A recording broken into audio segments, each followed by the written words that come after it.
I want to go ahead and go over our community guidelines. Per our usual, we're going to be engaged, but we're definitely going to be respectful. It's a safe space for anybody who's an entrepreneur, small business to come and share about their passions, purposes, and plans with the community. I also want to encourage anybody who is watching, whether it's now or later, to go ahead and like, follow, and share Doing the Most Media, as well as our guest, J Nycole Ralph. And then, last but not least, definitely know that we are here to support Black-owned businesses and entrepreneurs as a lifestyle and not simply as a trend.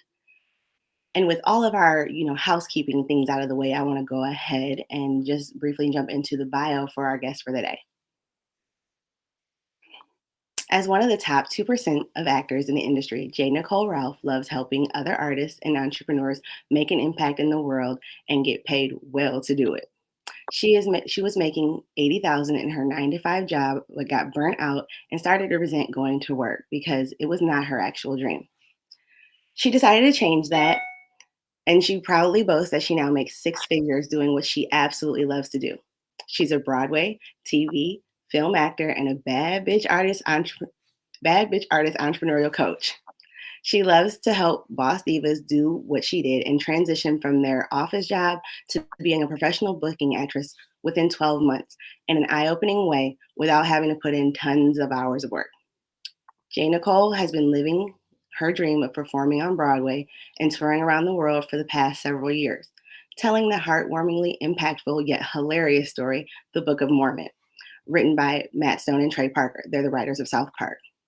While also working on several star-studded award-winning films alongside Adam Sandler, Whoopi Goldberg, Jerry Seinfeld, Rosario Dawson, and Yara Shahidi, just to name a few. She has created her own comedic series called Working Out the Kinks, which streams on Black Oak TV, that not only makes you laugh, but uses hair as a vehicle to explore and educate on the differences between Black and white culture. Additionally, J Nycole Ralph is an executive producer on the American Black Film Festival feature film selection, Lola, the first African-American female boxing movie starring Taja V. Simpson of The Bold and the Beautiful and Tyler Perry's Boo 2. J Nycole is a certified life coach, theta healer, and her mission is to carry out the legacy of entertaining while empowering and educating, a legacy left to her by her mother, grandparents, to whom she gives thanks and honor for them. For without them, she would not be the woman she is today. And that just caught me. How are you today? Happy Wednesday, Jessica. Thank you. Thank you. Thank you. You too. It's okay. You can call me Jessica because you knew me when I was Jessica. I have known you for many years. And I just want to thank you so much for taking time out of your day to sit down and talk with us about a little bit about your career and your passions. Yeah, I'm excited to be here. Thank you for having me. Thank you. So would you please do me a favor and just share with the community a little bit about who you are and what you're currently doing? Because you've done a lot. Yeah. I am love. I am joy. I am my mission in life is to create a good time for people, whether that be with me, with what I do on stage, with what I do on screen, with what I do in my coaching, or if we're just hanging out. I want people to have a good time. I want people to feel valued. So that's what I do. That's who I am. And so that's why I introduce myself in that way. Currently, Broadway is shut down, as I think most people know. So I'm not performing on stage right now. I have been doing some TV and film stuff, but mostly actually I have been doing more of the coaching, which has been so rewarding and fulfilling in a way that I wasn't even expecting for it to be. And so I've been able to help other artists or aspiring artists to actually become artists, to become the actors that they want to be, and not be scared to step outside of their comfort zone. They're in their safe job and step outside of their comfort zone and do that. And I've also been able to help people just live a higher quality life. Even, especially entrepreneurs. I love to help entrepreneurs as well do what I did and build a business that sustains them. And so that's what I'm doing right now.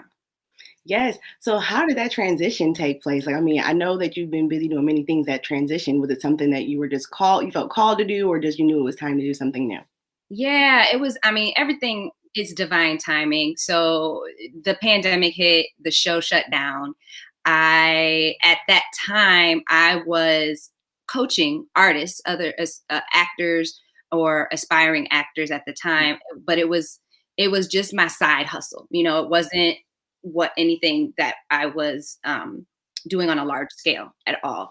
And then when the pandemic hit, it was like I was already in training to become a certified life coach, just to kind of add, impact to what I was doing as an artist coach, because I was helping artists, but it was becoming apparent that the artists needed help integrating and balancing their life, being able to support their career, being able to support their financially the pursuit of their career, and just all the other things. So I was in the process of getting certified as a life coach when the pandemic hit, and so it was just perfect timing.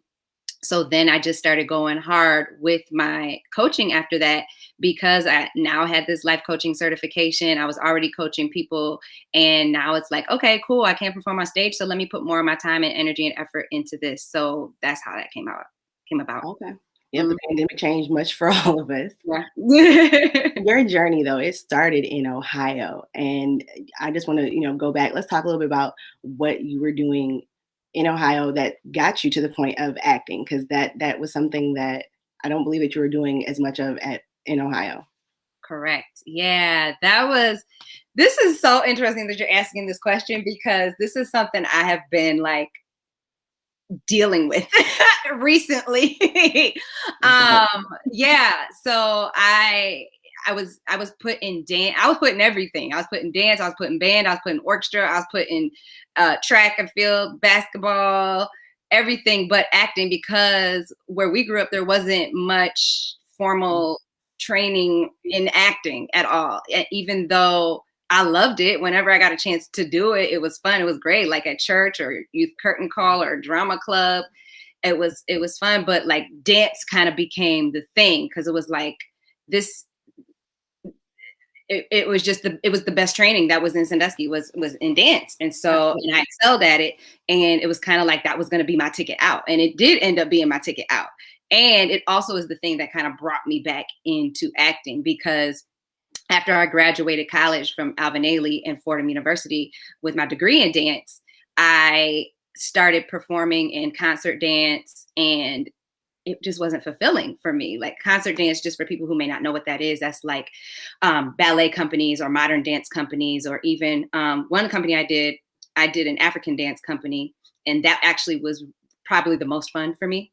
Okay. But still, it wasn't 100% fulfilling for me. And so what ended up happening is I actually came back home to Sandusky and auditioned as a dancer for Cedar Point, but it also was dancing and singing and a little bit of acting, but mostly dancing and singing.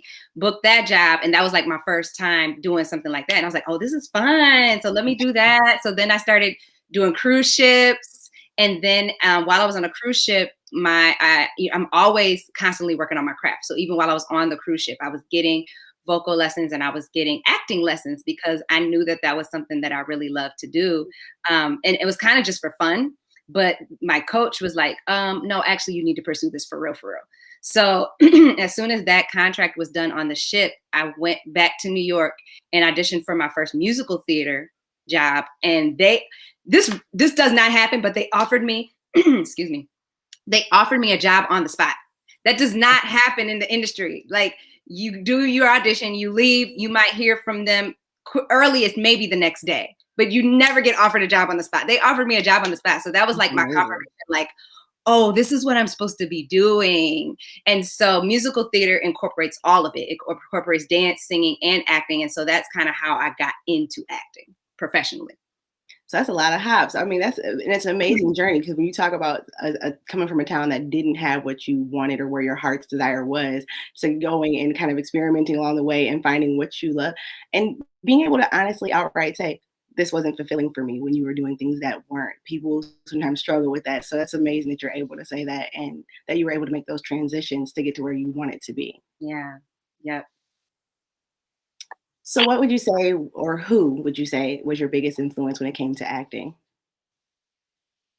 Okay. when you first asked that question, the first person that popped to my mind is my mother. My mother. She's not an actor, but has just had the biggest influence on my life as a creative. She was the one that put me in all the things. And she is even the first person that was like, "You're an amazing actor." Like she didn't tell me this personally. She would tell other people like, "Oh, if you think my daughter's a better actor than she is even a dancer. If you think she's great at dance, you wait till you see her act." She wasn't telling me this. I kind of wish she would, because maybe that would have pushed me in the direction of acting earlier on in my life. Right. But yeah, she was just always so supportive of everything, and she would break her back and do whatever she had to do, work extra jobs, refinance the house, like whatever she needed to do to get me where I needed to go for a dance competition, to do a monologue, to do whatever. Even when I got to college, she was there for me. She was my number one support, my number one fan. And so even though she's not necessarily an actor, she was the fire between and the encouragement to pursue my dream. That's amazing. And a mother's love right there. Not to tell you to your face, but I'm gonna tell everybody how amazing you are. And I'm not gonna tell you. Right. That's so powerful for us. Maybe I would have started acting sooner. Probably. But that's just the way things work out sometimes, especially Right. with parents and the way that they raise us. Right. So when did you first know that acting was going to be something that could be a long-term career where you could have your longevity at? I think it was that first audition when I went back to New York and I did that musical theater audition, and they offered me a job on the spot. Like, that was crazy to me. I was like, that was my confirmation. That right there was my confirmation. So let me ask, this is a little off the board, but what was your response when you got offered the job on the spot, and you got maybe to a space where you could, yell or do whatever you were going to do? What was your reaction? Okay, it's not what y'all would expect or hope. It was, okay, let me do my research. Let me do my research on Yes. contract negotiations. I've never done an acting contract before, so let me do my research and let me research this theater. Let me see if I want to accept the job. Like my mind was going, because I had never been in this position before. So I was like, okay, I'm unsure. I don't know what to do. Let me do my research. I appreciate your honesty, because some people go, like, it's very impulsive. They start, going and doing things. But when you say that you took time to, sit down and research, because I know you, that makes perfect sense. Right. That makes perfect sense. Yeah. I mean, I will say this. When they said it to me, I was absolutely excited on the inside, like that I was selected for sure. But then when I got home, it was like, okay, what do I got to do? Let me do the research. Yes. So when it comes to acting, going to school definitely, like anything, can help. Education helps. But what were some of the other steps that you had to take in order to get to acting on Broadway, or just anything? What are some of those other steps that people who don't know? You don't know what you don't know until you know it. So what are some of those things? Yes. So get help. Number one, first and foremost, get help. I banged my head against a wall for years and years. Like, yes, I absolutely booked that first job when I went back to New York, but it took me years to actually get to Broadway. And that's because I thought I knew everything. No. Always seek help. A mentor, a coach, somebody that has been through it, somebody who can guide you through it. Because when I first finally, years of banging my head and feeling like I had kind of plateaued in my career blew wide open. That is when I started actually booking jobs that were paying well, that were paying good money. That's when I finally made my Broadway debut. So not feeling like I can do this on my own, not feeling like you can do this on your own, not being too prideful to get the help that you need, allowing anything, lack of time, lack of money. There was a point where I had to pay for my coach, even though I didn't have a job, but I knew that this was what I wanted to pursue and that this was my dream. And it was my first number one priority. So I wasn't going to let anything keep me from doing it. So having that, so that would be number two, is having the whatever it takes mentality. if this is what you say you want to do, have that whatever it takes mentality. Don't allow life or lack of time to get in the way of you pursuing that number one priority, your dream. Don't let lack of money keep you from pursuing whatever it is that is your dream. And that goes for any field, that not just acting, that goes for any field. Get the help, the mentorship, the coaching that you need, and don't let anything stop you from doing it. Okay. I can appreciate that, because at the end of the day, people do think, we tend to think we know it all. And sometimes we have to have those humbling experiences before we're willing to open our mouths and ask for that help and, put ourselves out there in a way that we weren't willing to do it before. So that makes sense. And I want to add to that, Amanda, that we are smart. We are motivated human beings. And when you have a dream, when you know your purpose and you're going after it, you'll be able to figure it out.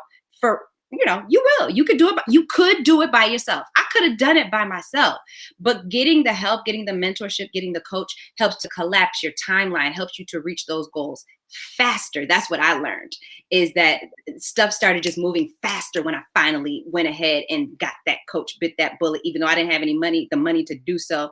Stuff started happening faster. And that's how I was finally able to get to the 6-figure mark as an actor faster. It would have taken me another 10 years to get to 6 figures if I had gotten invested in a coach. And time is of the essence. Time is the one thing you can't get back.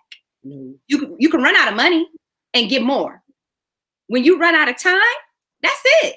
Clock's out. Time is the number one most valuable resource. So do whatever you got to do to collapse your timeline and get there faster. No, thank you for that, because you're right. Like you said, 10 more years, that could have been so much further down the line and not where you wanted to be right now. Mm-hmm. So you mentioned something a little earlier on about some of the struggles, but I want to talk a little bit more specifically. What, if any, were some of the struggles or barriers you encountered as you made your way along to acting? Well, number one, and this is something, honestly, if I'm being transparent, that is still a challenge for me, and that is self-confidence. And it's like every time I get to another level in my career, it rears its ugly head again. Like, oh, you're not good enough for this. You're not good enough for that. And it's not, sometimes it's not even a self-worth thing, although quite often it is. So let me be transparent. So self-worth is part of it, but also it's more like a good enough are you talented enough for this? Are you ready for this level? Are you ready for that? And so that is definitely mindset. And I've noticed a lot with my clients that is the number one thing that holds people back, is mindset and some sort of disempowering belief that has formed when we were young and didn't even realize it. And it is running our life. So that's one. And as a result of that, and if I'm going to be even more transparent, that actually ended up having me in a relationship that I shouldn't have been in. I ended up being in an abusive relationship. It was physically abusive. It was emotionally abusive, to the point where this person had me believing that I just wasn't talented enough I didn't have what it takes to be an actor. I didn't have what it takes to make it to Broadway. I didn't have what it takes to get on TV or film. Literally had me questioning my whole life. And so I stopped acting and got behind this person and supported his career, because it was like, well, I'm the one that's actually got the talent. I'm the one that's actually going to make it. So you should just stop doing what you're doing and help me with my career. And I bought into that. Mind bender right there. What'd you say? That's a mind bender right there. Yeah. And because this person is supposed to love me. And so I believed them. I trusted them. I was like, man, maybe. And this person had like position in the industry, was a director and a producer in the industry. And so like I valued their opinion and believed them. And that stunted my career a lot as well. But more so, it was a lesson, because when my family finally rescued me from that situation, it made me realize, oh, wait a minute. There's something going on here. There's something going on here that even had me in this situation. And that was the impetus for my self-discovery, to work on my own beliefs and find out that that's what really was holding me back. So let's talk a little bit how you overcame those. You said your family helped you out. Were there any other steps you took to kind of overcome those barriers and step out of those situations so that you could thrive, really? Yeah, that was the same time. That was all around the same time that I got my coach. So not only did it help me with my career, but it helped me with my belief in myself. And I honestly believe that's why it helped my career. That's why my career blew wide open, is because I over I was working with that coach to overcome those beliefs, those disempowering beliefs, to pull myself out of that. So a lot of the things that I learned doing that, meditation was really helpful. Um, Reading a lot of like reprogramming my mind. So making sure, being very cognizant of what was going into what I was feeding my brain, like brain food, just like you're Yeah. conscious of what you're eating, like got to be conscious of what you're consuming through your eyes and your ears, because that's programming your brain. And so being around this person that constantly programmed me that I wasn't good enough, that's what I started to believe. So then I had to start programming by reading books and listening to audios, and doing seminars and things that were empowering, that that taught me self-empowerment, personal development. So yeah, those I are appreciate that, because that retraining the brain, it's so easy to get into that negative thought process and stay there and live there. So to do the work of getting out of that and maintaining it and sharing that with the community. I mean, at the end of the day, lots of people are struggling with that and need to, take that first step. So hearing that we all struggle in that area is amazing for you to be able to be that transparent with us. yeah. So you wear many hats. So ranging from actress, certified life coach, entrepreneurial coach, coach for artists. How do you do all of this? It's interesting. It's not, and the way I view it, it's not that I'm doing a whole bunch of different things. It's just I have a whole bunch of different toolkits. Like, we go. For example, a cosmetologist goes to school and learns how to cut hair, how to dye hair, how to wash hair, how to do all like the different things. And I think cosmetologists have, like, if I'm just using a cosmetologist as an example, but if I'm remembering correctly, I think they like can get different specialties or certifications, like nails and all of that. And so, but they know they have skill set in all these different things. And so for me, and so when you're doing a person's hair, it's like, okay, right now I need to wash their hair. Okay, great. Now I need to cut their hair. So it's just, I'm pulling from different toolkits. I'm basically doing it all at the same time, but it's when I feel my client is in need of this, I'll pull from this toolkit. When I feel like my client is in need of that, I'll pull from that toolkit, if that makes sense. No, that makes sense, because it goes back to that point of balance you were kind of mentioning before, being able to balance in your mind what you need to do and helping them therefore do the same exact thing, be able to balance Mhm. it all. Yeah. Yep. Ooh. So you've had longevity in your career and you've been doing this for quite some time. What are some standout maybe moments or some feedback that you received that kind of helped you keep going along even when things got rough or were hard or in between times? Oh, wow. Okay. So definitely, the last performance that my mother saw, that is definitely a standout moment for me, because I knew it was the last performance she was going to see. I just felt it in my bones, in my heart. I remember being backstage with the cast and telling one of my friends, I was like, "What if this is the last performance that my mom ever sees?" And they're like, "No, Jay, no, don't think that way. Like, she's planning on coming to the next one, and like, just don't think that way." But I felt it. Like, I knew it was the last one, and so and it was, and I was right. And so it that is so important and precious to me, just because it was that, knowing, like, kind of having the feeling like this is the last time my mom is going to see me perform. It just it added something to my performance that night.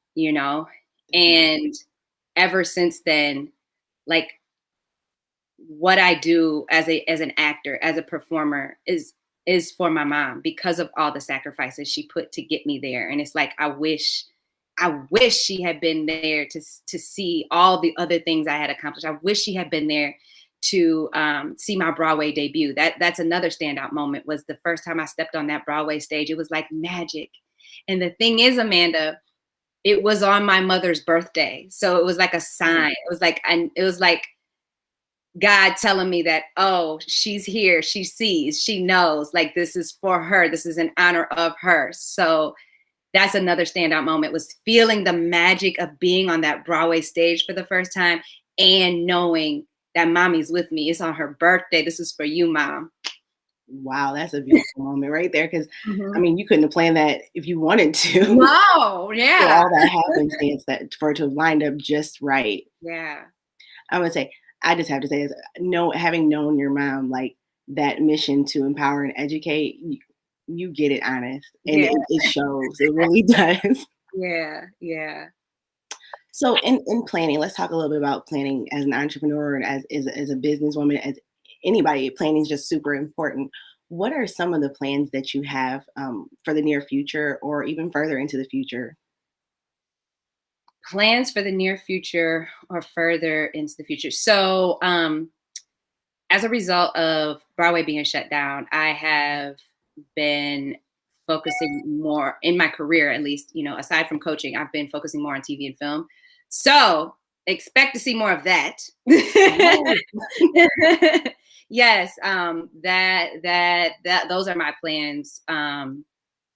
And more travel. Like I've been traveling during the pandemic Yeah. safely, making sure I'm doing all the protocols and the stuff. But like, I love to travel, and that's why I toured so much when I was doing. So I did the Broadway show, the Book of Mormon.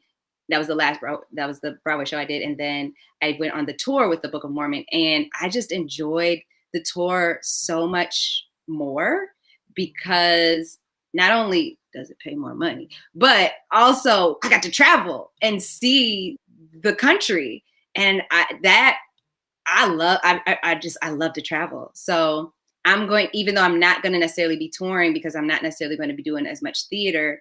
Um, I'm still going to be traveling a lot. So expect to see me all over the world, y'all. I'll be posting about it. Stay tuned.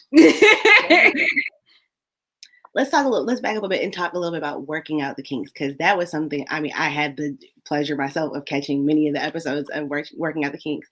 Where did that come from? Where did you get the idea to sit down and do this series? This was amazing. Thank you.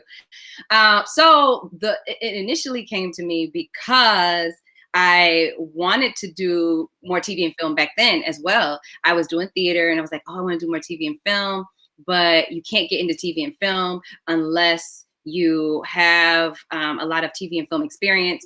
But how am I going to get TV and film experience if they won't let me do TV and film because I don't have TV and film experience? So I was like, okay, so let me go ahead, and what I was initially going to do was just write a whole bunch of random different scenes so that I had like a reel, and have that as like my quote unquote resume for actors, show your work, your portfolio, portfolio for actors is a reel so that they can see the work that you've done. And so I was going to do that.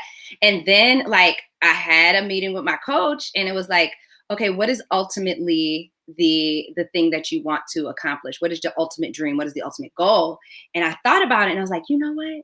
I want to be like Oprah. I want to be like Tyler Perry, where like I'm just producing shows, producing the stories and telling the stories that I want to tell. And if I want to be in it, I can be in it. And if I don't want to be in it, I don't have to be in it. But when I want to be in something, I can put myself in something.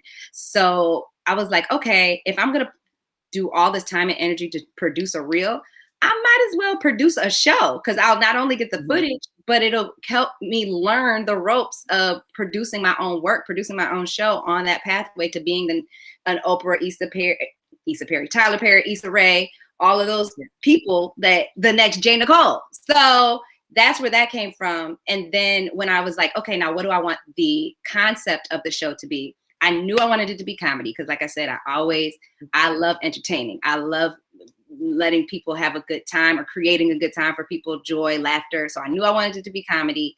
And I started noticing that whenever women get together, you and I did it. You and I did it. Whenever women get together, we talk about hair, even if it's brief.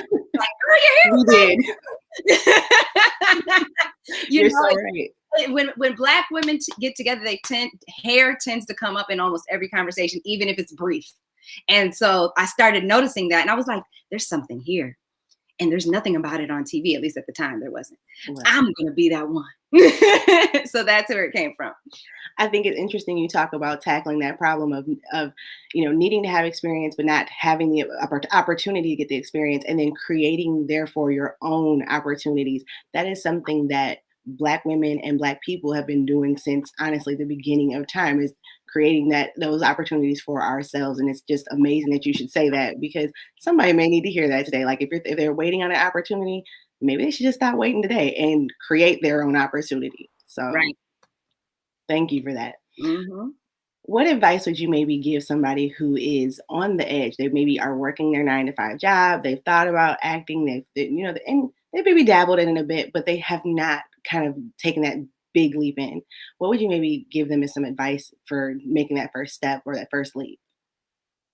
Make a decision. I tell my clients that all the time. Make a decision. If you feel like this is your purpose, if you feel called to this, if you feel like God is calling you to this, and this is what you were put on this earth to do, and the job that you're doing is not fulfilling. If the job you're doing is not fulfilling, then you're called to do something else. And if you're feeling that acting bug, that just might be it. So make a decision to do it, and then just do it. When you make a decision, when people decide they're gonna do something, they figure it out. They figure out a way to do it. And so I would say, after you make a decision, get the help you need. Get in a class. Get, like I said, a mentor or a coach. I recommend getting in a class first, just to make sure, so you can kind of test the waters and make sure that really is what you're called to do. Once you're sure of it, get the help you need and be on your way. So no time wasted there. I don't hear any time wasted in that statement right there. Make a decision, make a step, make a move. Definitely. Mm-hmm. So here at Doing the Most of Me, we are a community of interconnectedness and being culturally inclusive. So I want to make sure to give you the opportunity. Please share your websites, social media handles, all that stuff, because I want people to be able to follow your journey and be prepared for those shows as they come out too. Yes. So you can find me at jnycoleralph.com. So that's JNYCOLERALPH.com. And I'm J Nycole Ralph on pretty much all social medias: Instagram at J Nycole Ralph, Twitter at J Nycole Ralph, Facebook, J Nycole Ralph. Oh, and then my Facebook group, which I would love for y'all to join, is called Bad Bitch Artists, Entrepreneurs, Creating and Slaying with J Nycole. That is the Facebook group. Ooh, you got a lot going on. Really, you truly do. There's something for everything, and that's amazing. You're welcome. I do want to give you the opportunity. If there's anything, I want to give you the floor to share what you would like to, because like I said, at the end of the day, this is all about passion, purpose, and plan. So I want to make sure to give you the floor to say what you would like to the community. Sure. If anything that I said today speaks to you, please reach out to me. My DMs are open. Hit me up. Let me know if there's any way I can help you, serve you. I do offer complimentary strategy sessions for people who are trying to figure out how to get into the acting field or to make it to that next level in the acting field. If you've already kind of started, but you need to gain representation, or you need to go from booking a guest star role into booking a recurring role, I can help you. I'll give free strategy sessions to figure out what is the next thing you need to be doing. I also do that for my entrepreneurs too. If you need help, if you're stuck in your business and you need help figuring out what is holding you back in your entrepreneurial pursuit, I give complimentary strategy sessions for that as well. So hit me up, jnycoleralph.com. Well, I just want to make sure to say at the end of this, she has said to ask questions, get help. And then not only that, but she opened the door and said, hey, I can help. So if you missed the boat on this is because you totally made a decision to do so. Come on, Amanda. Recall. Yes, I gotta pull that decision back in there. We make decisions every single day. And so at this point during a pandemic, we need to making the best decisions we can for ourselves and whatever those are, because we have to live this life that we live every single day. So Thank you so much again for joining us. Thank you, everyone who tuned in and watched. If you're catching this on the replay, let us know in the comments. Share something about yourself or ask any questions. I will be in touch with J Nycole to definitely ask any questions that pop up in the comments, so we can get you responses to the things that you would like to know. Because it's always about being informed and definitely supporting the community. Definitely, everyone have a happy Wednesday.